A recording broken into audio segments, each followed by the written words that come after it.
Assalamualaikum warahmatullahi wabarakatuh. Alhamdulillahirabbil alamin. Wassalatu wassalamu ala asrofil mursalin wa ala alihi wa sahbihi ajmain, amma ba'du. Usikum wa nafsi bitaqwallah la'allakum tuflihun. Pada pagi hari ini saya sekarang berada di pegunungan kaki Gunung Ciremai, tepatnya di Desa Paniis, Kecamatan Majalengka. Kita merenung bahwa Allah SWT telah menciptakan alam semesta ini yang begitu indah dan begitu luas. Termasuk Allah telah menciptakan makhluk hidup, yaitu manusia, tersebar ke seluruh dunia. Padahal kakek kita, nenek kita, Nabi Adam dan Siti Hawa, mereka berdua berkumpul di Padang Arafah di Makkah. Ternyata anak cucunya termasuk kita tidak berkumpul di tempat tersebut, tetapi menyebar ke seluruh dunia, tidak terhalang oleh lautan, tidak terhalang oleh gunung, tidak terhalang oleh sesuatu pun. Allah menyebarluaskan penduduk di alam dunia ini. Wa batsa minhuma rijalan katsira wa nisaa. Dia, Allah, telah menyebarluaskan penduduk dari jenis laki-laki dan perempuan, sehingga buktinya Masya Allah, penduduk di muka bumi dengan luas penuh, di mana-mana ada manusia. Itulah kehendak Allah SWT.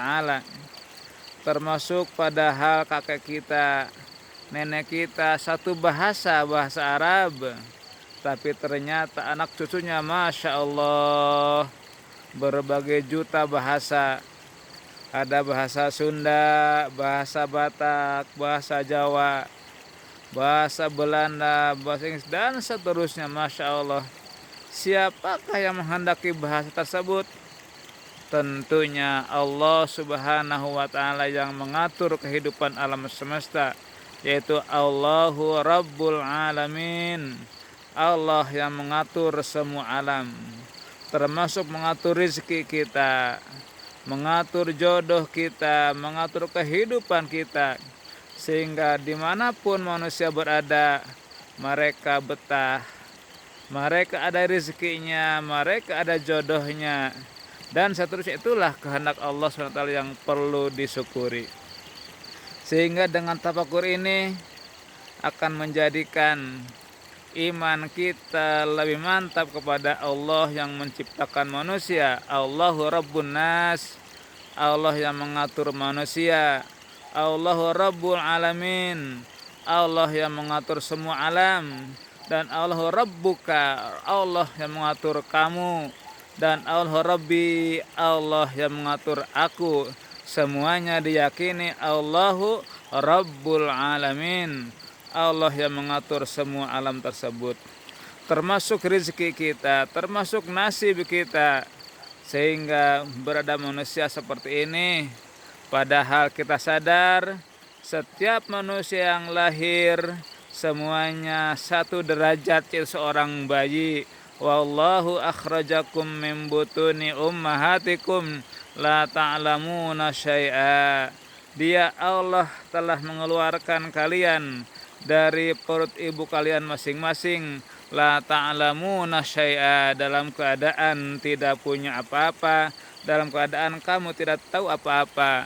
Wa ja'ala lakumus sam'a wal absara wal afidah la'allakum tashkurun. Dia, Allah, menyempurnakan kepada kalian pendengaran, penglihatan, dan akal yang sehat, sehingga kita menjadi khalifah, sehingga hidup seperti ini. Ada menjadi konglomerat, ada yang menjadi pengusaha, ada yang menjadi pedagang, ada yang menjadi pejabat, dan seterusnya. Itulah Allah telah memberikan modal kepada kita, yaitu modal pendengaran, penglihatan, dan akal yang sehat. La'allakum tashkurun, supaya kalian berterima kasih, bersyukur kepada Allah Subhanahu wa ta'ala. Selanjutnya kita berpikir bahwa alam semesta ini tentunya Allah yang menciptakannya.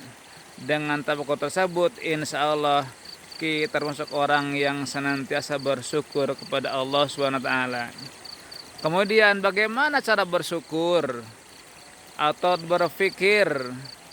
At-tafakuru khamsu alamatin. Bertafakur, memikirkan alam menggunakan akal sehat, ada 5 jalan. Yang pertama, at-tafakuru fi ayatillah, mentafakuri tentang ayat-ayat Allah SWT. Ayat Allah terbagi 2, ada ayat kauniyah, seperti alam semesta kita tafakuri, kita renungi, semuanya Allah yang menciptakannya, ya.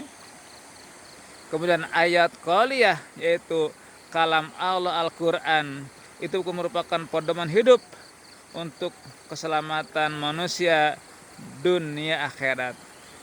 Bertafakur melewati ayat Allah adalah yalzamuhu at-tawajjuh wal yaqinu bih, yaitu harus lebih yakin, lebih mantap kepada Allah pencipta, Allah penggerak hidup, dan meyakini adanya Allah yang maha kekal. Manusia dan makhluk yang lain adalah makhluk yang fana. Kemudian at-tafakuru fi ni'matillah, mentafakuri nikmat-nikmat Allah Subhanahu wa ta'ala, yang tentunya nikmat tidak akan terhitung jika kita akan mencoba menghitungnya. Allah telah menjelaskan, wa in ta'udu nikmatallahi la tuhsuha, di mana kalian akan mencoba menghitung nikmatku, la tuhsuha, kalian tidak akan mampu menghitung nikmat tersebut saking banyaknya.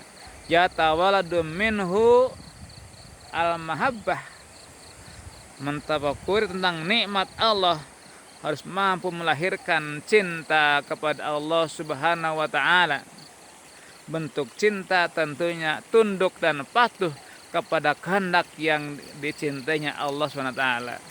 Jadi mentafakuri tentang nikmat Allah harus melahirkan mahabbah kepada Allah Subhanahu wa ta'ala, dengan ciri kita cinta dengan melaksanakan perintah Allah dan menjauhi larangan Allah.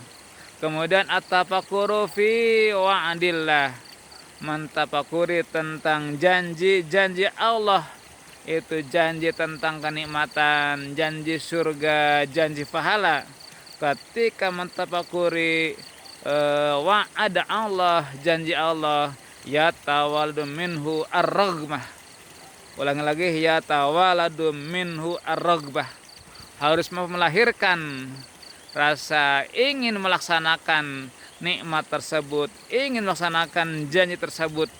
Artinya ketika kita mendengar janji Allah, hati kita respect, segera respon untuk melaksanakan janji tersebut. Itu namanya cinta, tafakur tentang wa'ada Allah. Jadi kalau kita mendengar janji Allah, janji tentang keutamaan, seperti keutamaan sholat berjamaah, keutamaan infak, tentunya kita harus segera terpanggil jiwanya, terpanggil hati kita untuk segera melaksanakan, meraih janji Allah tersebut. Yang terakhir adalah at-tafakuru fi wa'idillah, mentafakuri tentang ancaman Allah, ancaman bagi orang yang meninggalkan sholat, ancaman orang yang sombong, ancaman orang yang kikir, ancaman orang yang tidak sholat dan seterusnya. Yatawalladu minhu ar-rahbah, harus mampu melahirkan rahbah, takut untuk melaksanakannya, takut untuk terjerumus kepada ancaman Allah yaitu neraka dan kehidupan yang sangat sengsara. Ulangi lagi, bertafakur, satu, mentafakuri tentang ayat-ayat Allah, harus mampu melahirkan yakin kepada Allah, kemudian meyakini alam semesta merupakan ciptaan Allah, kemudian mentafakuri nikmat Allah, harus melahirkan mahabbah kepada Allah, mentafakuri kepada janji Allah, harus segera respon, respek, terpanggil jiwanya untuk melaksanakan janji tersebut, hartosna kabita teh. Kemudian ya tahu apa, mentafakuri wa'id Allah, yaitu ancaman Allah, ya tawalladu minhu ar-rahbah, harus melahirkan hati kita merasa risih, merasa takut terjerumus kepada ancaman Allah. Akhirnya tentunya kita bersyukur kepada Allah bahwa kita telah diciptakan oleh Allah dengan berbagai macam kenikmatan, harus disyukuri sebagai landasan penghambaan diri kepada Allah dengan taqarrub kepada Allah Subhanahu wa taala. Kalau tidak disyukuri, tidak beribadah, kita semuanya sadar akan kembali ke alam kubur, akan mati, akan maut, akan dikubur oleh manusia yang hidup. Semua kekayaan, semua harta benda, semua kesombongan, semua perkara yang diidam-idamkan, yang dibanggakan, ditinggalkan. Hanyalah amal kita yang dibawa ke alam kubur. Alangkah bagjanya orang yang soleh, yang mensyukuri nikmat Allah dengan cara ibadah, dan alangkah celakanya ketika diberi kesuksesan, kebenaran, jabatan, tapi kalah bedegong, tapi kalah sombong kepada Allah. Semoga Allah menjadikan kita kepada hamba-hamba yang pandai bertafakur dan pandai bersyukur kepada Allah Subhanahu wa taala. Demikian kajian subuh hari ini, mudah-mudahan ada manfaatnya. Akhirul kalam, assalamualaikum warahmatullahi wabarakatuh.